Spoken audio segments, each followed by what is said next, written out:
Paluwagan scheme. Alam natin na ito ay binubuo ng isang grupo at meron po silang mga products. It's either sa pera, mga gadgets, or kaya mga groceries. Halimbawa, let's take a look sa pera. Kung hindi mo kayang ipunin ang pera mo kada buwan, okay, pwede kang sumali sa paluwagan as long as kilala mo yung fund manager at mga kasama mo sa grupong iyan.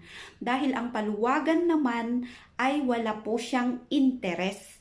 Para mo lang siyang pinatago yung pera mo sa isang tao na pagkatapos ng duration ay sasahurin mo rin yung pera mo na walang bawas at walang dagdag. Sakto-sakto lang. So, kapag hindi mo kayang ipunin yung pera mo, okay, pwede kang sumali sa isang paluwagan. Pero kapag kaya mo na ikaw mismo ang mag-ipon sa pera mo, nako, mas okay na ikaw na lang muna ang mag-ipon sa pera mo kada buwan kasi baka imbes na pera yan ay magiging bato pa. Sa dami ng nangyayari sa kasalukuyan sa magulong mundo, naku, mag-ingat po tayo. I am not saying na wag kang sasali or sasali ka.